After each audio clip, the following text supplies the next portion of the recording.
नमस्कार दोस्तों, आज की वीडियो में फिर से आपका एक बार स्वागत है। तो चलिए स्टार्ट करते हैं अपनी पॉलिटी की जो सीरीज है उसको कंटिन्यू करते हैं। दोस्तों आज हम लोग आर्टिकल 15 के बारे में जानेंगे। जो हमारी पिछली वीडियोस थी उसमें हमने फंडामेंटल राइट्स के बारे में जाना, क्या होता है फंडामेंटल राइट, फिर बाकी सुप्रीम कोर्ट की जजमेंट्स थी कुछ, उसको भी जाना था। आर्टिकल 13 समझा, 14 समझा। आज बारी है किसकी? आर्टिकल 15 की। ये बहुत ही इंपॉर्टेंट आर्टिकल है, इसके सारे प्रोविजंस हम लोग डिस्कस करेंगे। Article 15 sub clause 1, sub clause 2, 3, 4, 5, 6 और सुप्रीम कोर्ट की जजमेंट्स के बारे में भी जानेंगे। तो दोस्तों शुरू करते हैं। आर्टिकल 15 कहता है state shall not discriminate against any citizen on grounds only of religion, race, caste, sex, place of birth. तो चलिए इसका मतलब समझते हैं। सबसे पहली इंपॉर्टेंट बात जो इसमें है वो क्या है कि ये आर्टिकल सिर्फ और सिर्फ भारत के नागरिकों के लिए है, यानी सिर्फ और सिर्फ इंडियन सिटीजन्स के लिए। आपको मैंने पिछली क्लास में एक बात बताई थी कि article 15, article 16, article 19, then 29 and then 30, ये आर्टिकल्स ऐसे हैं, ये मौलिक अधिकार ऐसे हैं जो सिर्फ और सिर्फ भारत के नागरिकों को दिए जाते हैं, यानी सिर्फ और सिर्फ इंडियन सिटीजन्स को के लिए अवेलेबल हैं। ठीक है, एंड ये आर्टिकल भी हमारा इन्हीं में से एक है। तो दोस्तों ये आर्टिकल कहता है कि जो हमारा स्टेट है, यानी हमारी जो गवर्नमेंट है, हमारी सरकार है, हमारा पार्लियामेंट भी अगर कोई कानून बनाता है तो वो डिस्क्रिमिनेट नहीं करेगा। किन बेसिस पे? इन बेसिस पे। सिर्फ और सिर्फ किन बेसिस पे?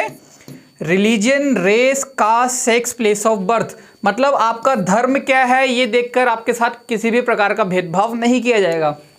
आप काले हैं, गोरे हैं, पतले हैं, मोटे हैं, इसके आधार पे भी आपके साथ किसी प्रकार का डिस्क्रिमिनेशन नहीं किया जाएगा। फिर आपकी कास्ट क्या है, इसके बेसिस पे भी डिस्क्रिमिनेशन नहीं किया जाएगा। आप मेल हैं, फीमेल है, कोई मतलब नहीं, आपके साथ किसी प्रकार का भेदभाव नहीं किया जाएगा। देन दोस्तों प्लेस ऑफ बर्थ, आपका जन्म कहाँ पे हुआ है इससे भी कोई मतलब नहीं है।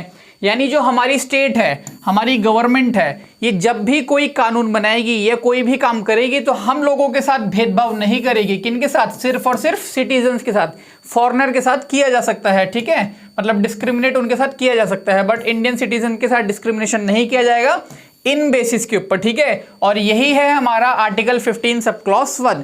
ये बहुत ही इजी है, बट आप ध्यान से सुनते रहना क्योंकि हम डॉट्स को कनेक्ट करेंगे। अभी आर्टिकल 1 जो ये है ना 15 सब क्लॉज 1, जब मैं आगे के बाकी प्रोविजंस पढ़ाऊंगा तो इस पे हम वापस आएंगे। ठीक है, मतलब इसमें जो भी दे रखा है। अब चलिए समझते हैं आर्टिकल 15 सब क्लॉज 2 के बारे में। देखिए पहला जो था उसमें मैंने बताया कि स्टेट डिस्क्रिमिनेट नहीं करेगा, किसी इंडिविजुअल की बात नहीं कर रहे, हमारी गवर्नमेंट हमारे साथ भेदभाव नहीं करेगी।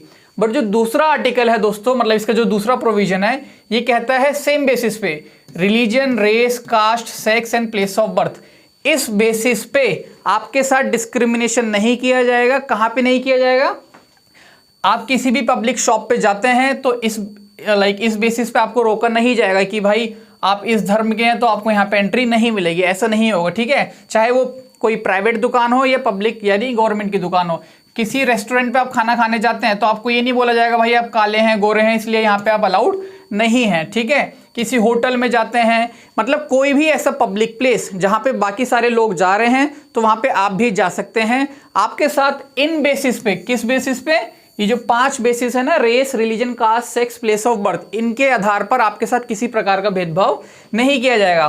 फिर दोस्तों इसमें एक और पॉइंट है कि जो पहले के टाइम पे आपको पता है बेदिंग घाट्स होते थे, टैंक्स होते थे, जो भी कुएं से पानी वानी निकाला जाता तो वहाँ पे क्या होता था, काफ़ी सारा डिस्क्रिमिनेशन किया जाता था कि जो छोटी जात के लोग हैं उनको पानी नहीं पीने दिया जाता था। सिर्फ और सिर्फ बड़ी जात के लोग यानी ऊंची जात के लोग वहाँ पे जाएंगे, उसका यूज़ करेंगे, जो भी वहाँ पे नहाना धोना है। ठीक है, तो इन्हीं सब चीज़ों को ध्यान में रख के इस आर्टिकल में ये सेकंड प्रोविजन डाला गया कि अब गवर्नमेंट ही नहीं, अगर कोई प्राइवेट इंडिविजुअल भी है तो भी आपके साथ भेदभाव नहीं किया जाएगा इन आधार पे, यानी आपका रंग रूप देखकर, आपका धर्म देखकर आपको रोका नहीं जाएगा कि भाई यहां पर मत नहाओ। ठीक है, अब इससे रिलेटेड मैं आपको एक एग्जाम्पल पूछता हूं। देखिए जैसे स्विमिंग पूल है, ठीक है, मान लीजिए गवर्नमेंट ने कहीं पे स्विमिंग पूल बनवाया, जैसे केंद्रीय विद्यालय स्कूल है, आपने बहुत जगह सुना भी होगा कि केंद्रीय विद्यालय स्कूल में गवर्नमेंट जो वो भी एक तरह से सेमी गवर्नमेंट है। यहाँ पे मैंने एक लाइन लिखी है, होली या पार्शली फंडेड अगर होगा गवर्नमेंट के द्वारा तो आपके साथ भेदभाव नहीं किया जाएगा। ये जो भी मैंने सिचुएशन बताई है ना, पब्लिक प्लेसेस हैं ये सारे के सारे, रेस्टोरेंट, होटल्स, तो जमीन कौन देता है? सरकार ही देती है वहां पे बनाने के लिए। अगर वहां पे गवर्नमेंट का थोड़ा सा भी रोल है दोस्तों, तो आपके साथ यानी थोड़ा सा भी फंड अगर गवर्नमेंट के द्वारा दिया जा रहा है तो आपके साथ भेदभाव नहीं किया जाएगा। बट जो नेक्स्ट क्वेश्चन है वो ये है कि गवर्नमेंट ही अगर कहीं पे स्विमिंग पूल बनाती है, ठीक है, मान लीजिए किसी केंद्रीय विद्यालय स्कूल में स्विमिंग पूल बनाया है, लेकिन जब आप वहां पे नहाने जाते हैं, जैसे मैंने यहाँ पे बेदिंग घाट्स का बताया कि नहाने में यहाँ पे डिस्क्रिमिनेशन नहीं होगा, तो जब आप नहाने जाते हैं ना, आपसे बोला जाता है कि भाई 1000 रुपए महीने की फीस लगेगी, उसके बाद ही आप यहाँ पर नहाने आ सकते हैं। तो ये तो हमारे साथ भेदभाव हो गया, ये तो डिस्क्रिमिनेशन हो गया आपको लगेगा। बट एक्चुअली अगर आप देखेंगे ना तो ये डिस्क्रिमिनेशन नहीं है, क्योंकि आर्टिकल 15 कहता है कि आप सिर्फ इस बेसिस पे डिस्क्रिमिनेशन नहीं कर सकते, उसके बाद आपको जो करना है वो करिए। देखिए, आप किसी भी धर्म के हैं उससे मतलब नहीं, आप 1000 रुपए दीजिए, आप नहा सकते हैं। उसके बाद आप काले हैं गोरे हैं उससे भी मतलब नहीं, अगर आप 1000 रुपए फीस भरेंगे तो यहाँ पे स्विमिंग पूल में आप नहा सकते हैं। आप महिला हैं पुरुष हैं कोई मतलब नहीं, लाइक वो चीज़ तो देखी जाती है कि उनका सेपरेट होता है, बट आपको रोका नहीं जाएगा। आप कहाँ पे पैदा हुए हैं उससे मतलब नहीं, यानी इन बेसिस के अलावा किसी और आधार पे आपके साथ भेदभाव किया जा सकता है, उसे हम रीजनेबल डिस्क्रिमिनेशन कह सकते हैं। एंड दोस्तों दूसरा एग्जाम्पल क्या है, मान लीजिए जैसे आप यूपीएससी की तैयारी कर रहे हैं, ठीक है, यूपीएससी की एज है जो मैक्सिमम लिमिट है वो क्या है? 32 है, ठीक है।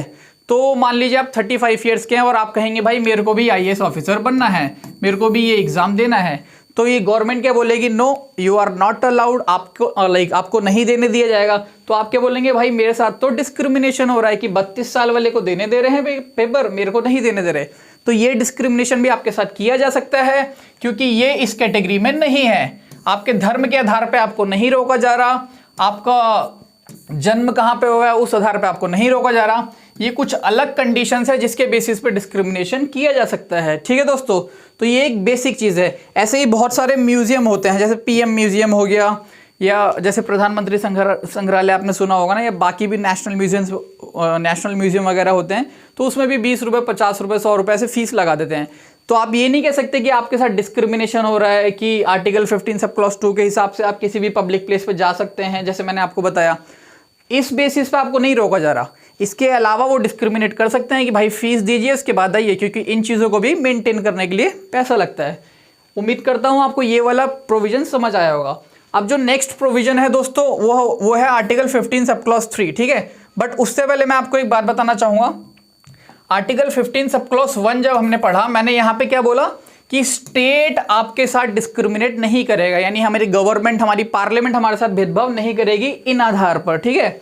दूसरा वाला था दोस्तों, यहाँ पे कहीं भी स्टेट वर्ड नहीं है। इसका मतलब क्या है वो कि स्टेट भी नहीं करेगा और कोई इंडिविजुअल है तो भी नहीं करेगा। बट इसका मतलब ये नहीं कि आप किसी की प्राइवेट प्रॉपर्टी में, जैसे किसी का बंगलो है, उसका पर्सनल प्राइवेट स्विमिंग पूल है, तो आप उसमें जाके नहाना स्टार्ट कर दें, ये चीज़ अलाउड नहीं है। यहाँ पे मैंने क्या लिखा है? होली या पार्शली फंडेड बाय स्टेट। अगर स्टेट का पैसा वहाँ पे लगा है तो वहाँ पे आपके साथ भेदभाव नहीं किया जाएगा। तो इसमें क्या है कि आर्टिकल जो 15 सब क्लॉज 1 है वो सिर्फ स्टेट के खिलाफ है, मतलब स्टेट हमारे साथ नहीं करेगा। और जो दूसरा वाला है इसमें स्टेट और इंडिविजुअल भी हमारे साथ, लाइक कोई इंडिविजुअल भी हमारे साथ भेदभाव नहीं कर सकता अगर वो पब्लिक प्लेस है। जैसे सिनेमा हॉल है, आप मूवी देखना जाना चाहते हैं, जाइए, फीस दीजिए, उनके जो भी पैसे हैं उसको दीजिए, टिकट खरीदिए और देखिए। कोई वहाँ पे सिनेमा हॉल का ओनर आपको रोकेगा कि नहीं? लाइक रोकेगा नहीं कि भाई आप हिंदू हैं, मुस्लिम हैं, सिख है, ईसाई, ऐसा कुछ भी नहीं, ठीक है। अब देखिए दोस्तों, आर्टिकल 15 में मैंने अभी आपको बताई एक बात कि आर्टिकल 15 कहता है कि किसी भी प्रकार का डिस्क्रिमिनेशन नहीं करना, किन बेसिस पे? Race, religion, caste, sex and place of birth, ठीक है। बट इसी आर्टिकल के कुछ एक्सेप्शंस हैं जो आर्टिकल 15 में ही दे रखे हैं। Article 15 sub clause 3, sub clause 4, sub clause 5 and sub clause 6, ये सारे आर्टिकल 15 के ही एक्सेप्शंस हैं। तो एक एक करके चलिए इसको समझते हैं। अभी मैंने आपको बताया कि सेक्स के आधार पर, यानी मेल है या फीमेल है, इसके आधार पर आपके साथ भेदभाव नहीं किया जाएगा। बट आर्टिकल 15 सब क्लॉज 3 खुद से ये कह रहा है कि भेदभाव करिए। इसमें दे रखा है the state is permitted to make any special provision for women and children. अब ऐसा क्यों है? आपको पता है जब हमारा देश आज़ाद हुआ था और आज के टाइम पे भी महिलाओं के साथ और मतलब वो कह सकते हैं कि इक्वालिटी अभी भी नहीं है हमारे देश में। शहरों में तो फिर भी आपको देखने को मिल रही है इक्वालिटी, बट आज भी अगर आप गांव जैसे इलाकों में जाएंगे ना तो वहां पे आपको ये चीजें देखने को मिलेंगी। तो आर्टिकल 15 सब क्लॉज 3 इसलिए हमारे स्टेट को ये पावर देता है ताकि वो महिलाओं के लिए और बच्चों के लिए कुछ स्पेशल प्रोविजंस बनाए, जिससे कि इनके साथ भी एक तरह लाइक ये लोग भी अपनी जिंदगी अच्छे से जी सकें। और इसे ही हम लोग दोस्तों इक्वालिटी कहते हैं। आर्टिकल 14, 15, 16, 17, 18 ये सारे क्या हैं? राइट टू इक्वालिटी हैं। तो आर्टिकल 15 भी हमारा राइट टू इक्वालिटी है। इक्वालिटी तो तभी होगी ना जब आप सबको बराबर का अधिकार देंगे जिंदगी जीने का। अब पहले क्या था कि महिलाएं बहुत पीछे रहती थी, उनको पढ़ने लिखने नहीं दिया जाता था काफी सारे रेस्ट्रिक्शंस से। तो इसी चक्कर में आर्टिकल 15 सब क्लॉज 3 स्टेट को ये पावर दे रहा है कि कुछ स्पेशल प्रोविजंस बनाइए जिससे कि महिलाओं का भी अपलिफ्टमेंट हो सके। अब देखिए, रिजर्वेशन ऑफ सीट्स, आपको पता है बहुत सारे चुनाव ऐसे होते हैं, लोकल बॉडीज चुनाव और बाकी भी छोटे मोटे जितने भी चुनाव होते हैं, या फिर कहीं एडमिशन भी कराना हो तो गर्ल्स का कोटा अलग होता है, यानी वुमेन्स का अलग होता है। तो महिलाओं के लिए दोस्तों सीट्स को रिजर्व किया जा रहा है ताकि इन लोगों का भी अपलिफ्टमेंट हो सके और इससे इक्वालिटी मेंटेन हो सके। आज की डेट में आप देखेंगे तो महिला सशक्तिकरण यानी वुमेन एम्पावरमेंट आप देखेंगे कितना ज्यादा देश में आगे से तेजी से चल रहा है। फॉर एग्जांपल आज की डेट में दिल्ली का मुख्यमंत्री कौन है? एक महिला है, रेखा गुप्ता जी। आपने सुना होगा, अभी हाल ही में इन्होंने शपथ ली है और सीएम पद का भार संभाला है। देन दोस्तों वेस्ट बंगाल के सीएम कौन है? ममता बनर्जी जी हैं, ठीक है।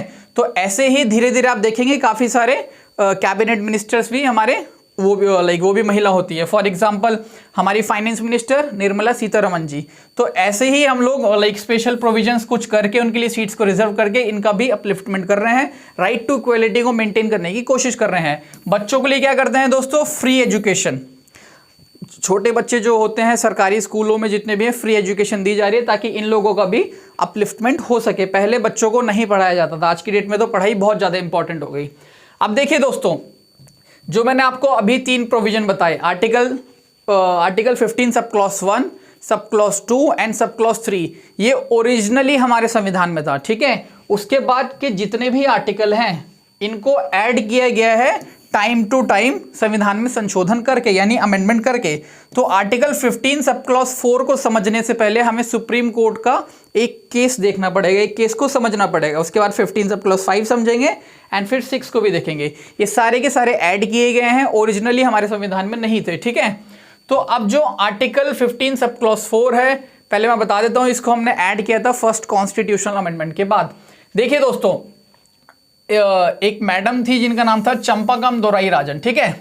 अभी मैंने आपको बताया कि आर्टिकल 15 सब क्लॉज 3 कहता है कि महिलाओं के लिए कुछ स्पेशल प्रोविजंस बनाइए, ठीक है। बट मैं आपको एक बात और बता देता हूं कि हमारे संविधान का आर्टिकल 46 जो कि एक डीपीएसपी है, डीपीएसपी का मतलब होता है directive principles of state policy. ये कुछ ऐसे डायरेक्टिव प्रिंसिपल्स हैं, मतलब ये हमारे स्टेट को कुछ डायरेक्शंस दे रहे हैं। हिंदी में इन्हें कहते हैं राज्य के नीति निदेशक सिद्धांत, कुछ ऐसे ही कहते हैं। तो ये लोग मतलब ये जो आर्टिकल्स है ना, ये पार्ट 4 में, सबसे पहले तो मैं आपको बता देता हूँ इसका कुछ बेसिक, पार्ट 4 में है। और ये कुछ डायरेक्शंस हमारे स्टेट को दे रहे हैं, हमारी सरकार को दे रहे हैं कि जब भी कानून बनाइए तो एक बार डीपीएसपी को पढ़ लीजिए, उसके बाद कानून बनाइए। डीपीएसपी दोस्तों हमारे वेलफेयर के लिए, यानी हमारी भलाई के लिए ही हमारे संविधान में आर्टिकल्स डाले गए, ताकि जब भी सरकार को कानून बनाना हो तो इन आर्टिकल्स के आधार पर कानून बनाए ताकि जनता का भला हो सके। तो इसमें एक आर्टिकल है आर्टिकल 46 जो कि कहता है कि कृपया करके SC ST एंड जितने भी वीकर सेक्शंस हैं उनके एजुकेशनल एंड इकोनॉमिक इंटरेस्ट को स्पेशल प्रोविजंस देके प्रमोट करिए, ठीक है। तो ये आर्टिकल एक तरह से आपको आप कह सकते हैं डिस्क्रिमिनेशन करने के लिए कह रहा है, रिजर्वेशन देने के लिए कहता है। हमारे संविधान में जो मौलिक अधिकार ओरिजिनली था वो क्या था? सिर्फ और सिर्फ महिलाओं के रिजर्वेशन की बात कर रहा था दोस्तों, यानी कि महिलाओं और चिल्ड्रन, ठीक है। तो ये आर्टिकल सिर्फ वुमेन के लिए बोल रहा था। एंड यहां पर एक डीपीएसपी था हमारे संविधान में, अभी भी है, और ये कह रहा है कि SC ST एंड जितने भी वीकर सेक्शंस हैं उनके इंटरेस्ट को प्रमोट करने के लिए आप कुछ स्पेशल प्रोविजंस बनाइए। तो यहां पे कन्फ्लिक्ट हो गया कि एक आर्टिकल हमें कहता है कि डिस्क्रिमिनेशन मत करिए, आर्टिकल 15 सब क्लॉज 1 कहता है स्टेट को कि डिस्क्रिमिनेशन मत करिए, आर्टिकल 46 स्टेट को कहता है कि डिस्क्रिमिनेशन करिए और SC ST के इंटरेस्ट को प्रमोट करिए। ठीक है, तो चंपाकम दोराई राजन जी ना, इनको एडमिशन चाहिए होता है, ये मद्रास की बात है दोस्तों। तो मद्रास में ना ये एक कॉलेज में जाती हैं, वहाँ पे एडमिशन के लिए, तो सीट्स खाली रहती हैं काफ़ी सारी। ठीक है, लेकिन जब ये एडमिशन के लिए जाती हैं तो वहाँ का जो मैनेजमेंट है वो इनको बोलते हैं सॉरी मैडम आपका एडमिशन नहीं हो पाएगा, क्योंकि गवर्नमेंट ऑर्डर 1927 के हिसाब से ये जो आपको खाली सीट्स दिख रही हैं ये रिजर्व करके रखी हैं। क्योंकि ये जो मैडम है चंपाकम, ये कहती हैं कि आप किस बेसिस पे मेरे को रोक रहे हैं, इतनी सारी सीट्स तो खाली है, तो मेरे को एडमिशन चाहिए, मेरे को मेरी सीट्स चाहिए, मेरी सीट चाहिए तो मेरे को एडमिशन दो। तो ये तभी बोलते हैं कि भाई गवर्नमेंट ऑर्डर के हिसाब से हम आपको एडमिशन नहीं दे सकते, क्योंकि जो सीट्स आपको खाली दिख रही हैं ये बेसिकली हमने रिजर्व कर रखी हैं किसके लिए, SC और ST के लिए।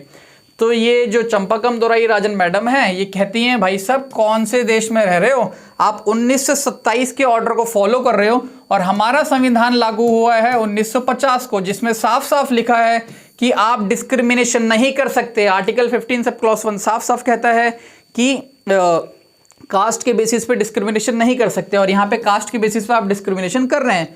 तो जो ये मैडम है चंपाकम दोराई राजन, ये मद्रास हाई कोर्ट में अपील करती हैं, वहाँ पे इनको संतुष्टि नहीं मिलती, तो फिर ये सुप्रीम कोर्ट जाती हैं, और सुप्रीम कोर्ट जाने के बाद फिर सुप्रीम कोर्ट बोलता है बताइए मैडम आपको क्या प्रॉब्लम है। तो ये बोलती हैं कि madam like honourable supreme court, ये लोग मेरे को एडमिशन नहीं दे रहे, ये लोग मेरे साथ डिस्क्रिमिनेशन कर रहे हैं, मेरे फंडामेंटल राइट्स का वायोलेशन कर रहे हैं। आर्टिकल 15 सब क्लॉज 1 में साफ साफ लिखा है कि आप डिस्क्रिमिनेशन नहीं कर सकते। तो सुप्रीम कोर्ट कहता है आपकी बात बिल्कुल सही है, ये लोग आपके साथ डिस्क्रिमिनेशन नहीं कर सकते, क्योंकि हमारे संविधान में साफ साफ दे रखा है कि कास्ट के बेसिस पे डिस्क्रिमिनेशन नहीं हो सकता। बट फिर क्या होता है, सुप्रीम कोर्ट कहता है आपकी बात हमने सुन ली, अब चलिए हम सुनते हैं यूनियन ऑफ इंडिया की बात, यानी भारत सरकार की बात। तो भारत सरकार, उस टाइम नेहरू जी की सरकार थी जब देश आज़ाद हुआ था, तो नेहरू जी से पूछा जाता है कि बताइए आप इनके साथ डिस्क्रिमिनेशन क्यों कर रहे हैं। तो नेहरू जी कहते हैं कि माय लॉर्ड आप देख सकते हैं कि एक तरफ हमारे ही संविधान का आर्टिकल 46 कहता है कि कृपया करके SC ST के इंटरेस्ट को प्रमोट करिए। तो सुप्रीम कोर्ट कहते हैं ये बात भी ठीक है, बट सुप्रीम कोर्ट ने एक बात बोली, सुप्रीम कोर्ट ने बोला कि आर्टिकल 46 हमारा DPSP है। ठीक है, DPSP दोस्तों नॉन जस्टिसेबल राइट्स है, मतलब आप इसको एनफोर्स नहीं करा सकते कि हमें ये अधिकार चाहिए ही चाहिए कोर्ट्स के थ्रू। जबकि आर्टिकल 15 हमारा क्या है, फंडामेंटल राइट है, और फंडामेंटल राइट की सुरक्षा करना किसका धर्म है, सुप्रीम कोर्ट का। तो सुप्रीम कोर्ट कहता है कि जब भी फंडामेंटल राइट्स या DPSP के बीच में किसी भी प्रकार का डिस्प्यूट होगा तो हमेशा जीत किसकी होगी, फंडामेंटल राइट्स की होगी। इसका मतलब क्या हुआ, whenever there is a conflict between fundamental rights और DPSP, fundamental right will always prevail. ठीक है, मतलब क्या हुआ, आसान भाषा में समझें तो सिर्फ और सिर्फ फंडामेंटल राइट की बात मानी जाएगी, क्योंकि हमारा मौलिक अधिकार है, और मौलिक अधिकार हमारा एक गारंटेड राइट होता है, हमारे कॉन्स्टिट्यूशन ने हमें दिया है। तो सुप्रीम कोर्ट ने चंपाकम दोराई राजन वर्सेस यूनियन ऑफ इंडिया 1951 की जजमेंट में कहा कि आप आज की डेट में, मतलब जब तक ये जजमेंट आने से पहले हमारे पास कोई ऐसा कानून नहीं था कि रिजर्वेशन देना है, तो आज की डेट में आप रिजर्वेशन नहीं दे सकते, क्योंकि हमारा संविधान अलाउ नहीं कर रहा है। तो इसीलिए इसके बाद, इस सुप्रीम कोर्ट की जजमेंट के बाद ही हमारे देश में ये एक संशोधन लाया गया, जिसके तहत आर्टिकल 15 सब क्लॉज 4 ऐड किया गया एज एन एक्सेप्शन। पहले कहां तक था, सिर्फ आर्टिकल 15 सब क्लॉज 3 तक था, जिसमें वुमेन्स के लिए आप रिजर्वेशन कर सकते थे, स्पेशल प्रोविजंस बना सकते थे। बट सुप्रीम कोर्ट ने बोल दिया कि बाकी चीजों के लिए रिजर्वेशन अलाउड नहीं है, क्योंकि हमारा कॉन्स्टिट्यूशन परमिशन नहीं दे रहा। जिसके चलते जो नेहरू गवर्नमेंट है उन्होंने 1951 में ही, मतलब देश आज़ाद होने के बाद ही, संविधान लागू होने के बाद ही आप कह सकते हैं, जैसे संविधान लागू हुआ उसके अगले साल ही first constitutional amendment act pass किया, जिसके चलते उन्होंने एक नया आर्टिकल डाला, आर्टिकल 15 सब क्लॉज 4, जो कि दोस्तों क्या कहता है कि अब हमारी गवर्नमेंट स्पेशल प्रोविजन बना सकती है किसके लिए, SC ST एंड जितने भी बाकी बैकवर्ड क्लासेस हैं। तो ये ओरिजिनली हमारे संविधान में नहीं था, इसको ऐड कब किया गया, फर्स्ट कॉन्स्टिट्यूशनल अमेंडमेंट एक्ट 1951 में। अब देखिए, अंबेडकर साहब से पूछा गया कि आप ऐसी चीज क्यों कर रहे हैं, जब ओरिजिनली हमारे संविधान में नहीं था। तो आप इसको अभी ऐड क्यों कर रहे हैं? रिजर्वेशन की जरूरत क्या है? आपको क्यों लगता है कि रिजर्वेशन होना चाहिए? तो अंबेडकर साहब कहते हैं कि लेवल प्लेइंग फील्ड प्रोवाइड करने के लिए रिजर्वेशन जरूरी है। देखिए अभी मैंने बताया आर्टिकल 15 क्या है? राइट टू इक्वालिटी है। इक्वालिटी मतलब क्या है कि आपको सबको एक लेवल पे लाके रखना है। मान लीजिए दोस्तों यहां पर रेस स्टार्ट हो रही है ए में और बी में, ठीक है, और ये है हमारी फिनिशिंग लाइन।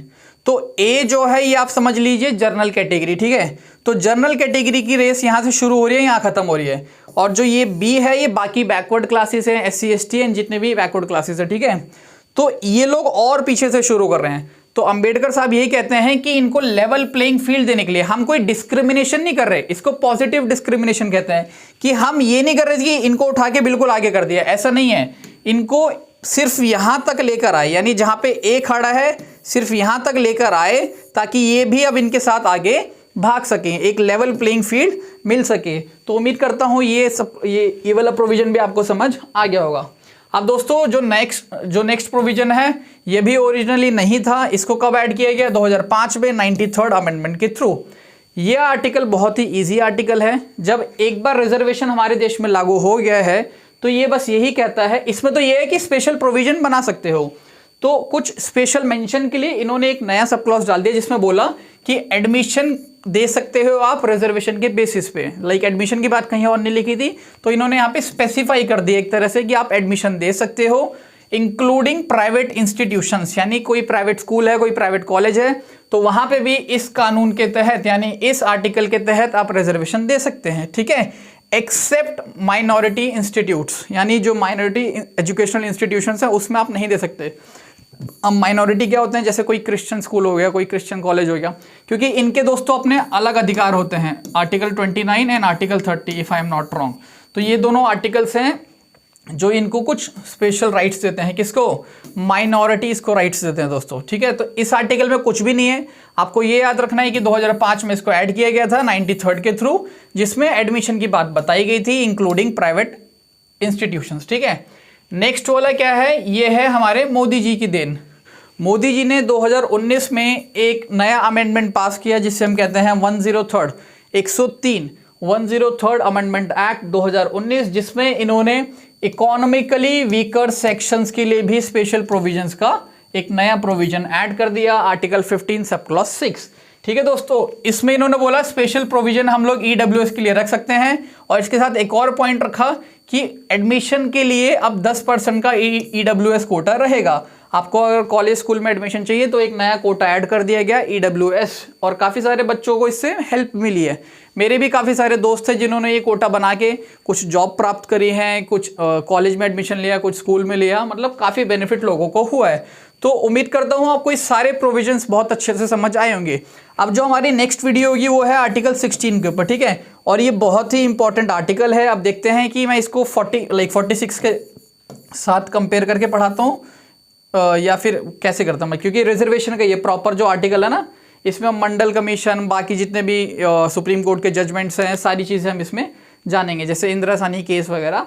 तो जितने भी ये प्रोविजंस है ना 15 सब क्लॉज 1, 2, 3, 4, 5, 6, ये सारे बहुत इंपॉर्टेंट है, इनसे क्वेश्चंस आते हैं। जो मैंने सुप्रीम कोर्ट की जजमेंट बताई चंपाकम दोराई राजन, वो one of the most important case है, तो उसको याद रखना, अपने आंसर राइटिंग में उसको कोट भी करना। एंड इसके अलावा दोस्तों जो अमेंडमेंट मैं आपको यहाँ पे बता रहा हूँ ना, 103rd, 93rd, first constitutional amendment, ये सारी चीज़ें आपको याद होनी चाहिए, क्योंकि आंसर राइटिंग में अगर आप ये सारी चीज़ें लिखेंगे तो आपको डेफिनेटली आधा मार्क्स एक्स्ट्रा मिलेगा। उम्मीद करता हूँ वीडियो आपको पसंद आई होगी। अगर पसंद आई हो तो उसको ज़रूर शेयर करें। बहुत बहुत धन्यवाद।